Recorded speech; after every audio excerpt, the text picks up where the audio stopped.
What happens when laughter, chaos, and pure terror collide in one episode? Dandadan Season 2 Episode 10 doesn't just play with our emotions. It yanks them in every direction. One moment you're cracking up, the next your jaw is on the floor, and then suddenly you're screaming at your screen. This isn't just anime. This is controlled chaos, unleashed. Welcome back to Review, where we dive deep into the wildest, most unforgettable moments in film and anime.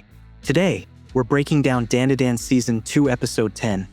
And let me tell you, this episode is a roller coaster of comedy, rivalry, and kaiju madness. If you've been following this season, you know Dandadan has been hitting hard, but Episode 10 takes things to a whole new level. Stick with me as we unpack every laugh, every gasp, and that insane final cliffhanger. And hey, before we dive in, make sure to like this video, subscribe to Review, and hit the bell icon so you don't miss any of our cinematic deep dives. Episode 10 opens with a promise. Buckle up, because you have no idea what's about to hit you. From the first scene, Saru makes it clear this isn't going to be predictable. The energy of this episode is pure whiplash. One moment, you're laughing at ridiculous antics. The next, your pulse is racing as tension grips the screen. It's a carefully balanced cocktail of humor and heart-pounding action. The real brilliance here lies in how Dandadan refuses to sit still. The pacing doesn't just move. It sprints, zigzags, and collides like a wild chase sequence. Viewers are constantly pulled between comedy and chaos, and the result is addictive. Think about it. How often does an anime make you laugh out loud, then immediately pull a gasp from your chest, only to leave you hanging on a cliffhanger that makes you scream at your TV? That's Dandadan in Episode 10, unapologetically loud, messy, and completely unforgettable. Now, let's talk about Kinta. Up until now, he's been that guy, the obnoxious, pervy otaku stereotype. In the manga, he barely got space to breathe before readers rolled their eyes. Loud, jealous, a little gross, he felt like a background character you just wanted to ignore. But the anime takes him and says, wait, let's make him matter. And somehow it works.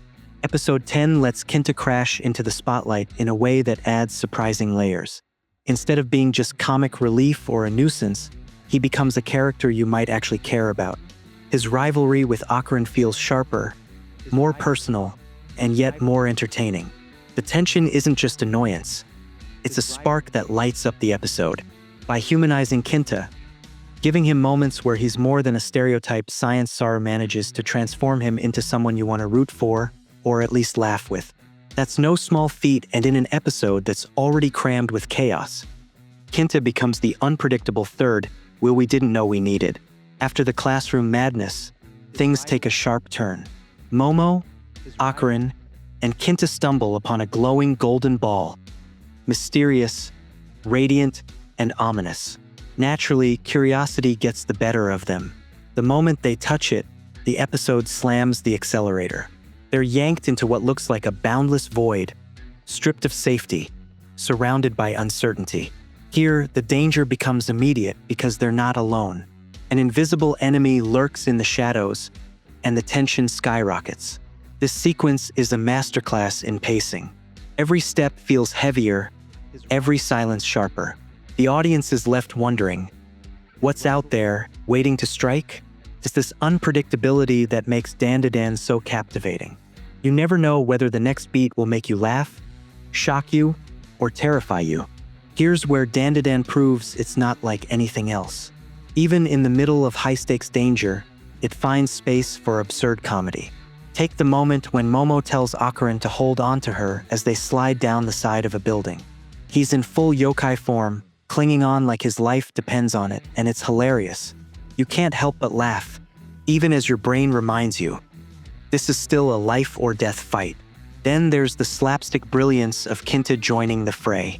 Watching all three sprint up staircases, their heads bobbing like characters from a Looney Tunes sketch.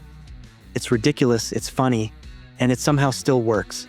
The episode juggles absurd comedy and intense action like it's nothing. This is what makes Dandadan special. It doesn't take itself too seriously, even when the stakes are sky high. All that chaos builds to one reveal. The invisible enemy finally shows itself. And it's no ordinary foe. It's a kaiju. Massive, terrifying, towering over buildings like a nightmare pulled straight from a monster movie.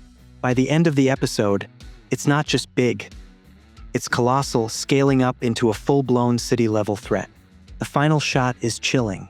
This creature looms above, casting shadows that dwarf the exhausted trio. You can feel the hopelessness in that moment. They're drained, battered, barely keeping up, and now they're expected to face this? The cliffhanger hits like a punch. The only reaction left is disbelief. Are you kidding me? That's the magic of episode 10. It traps you in suspense and makes sure you'll be back for the next episode, desperate for answers. Dandadan Season 2 Episode 10 is a masterclass in chaos. It blends comedy, rivalry, mystery, and terror into one unforgettable ride. From Kinta's surprising growth to the hilarious building slide to the jaw-dropping kaiju reveal, it's an episode that proves why this anime is unlike anything else on screen right now.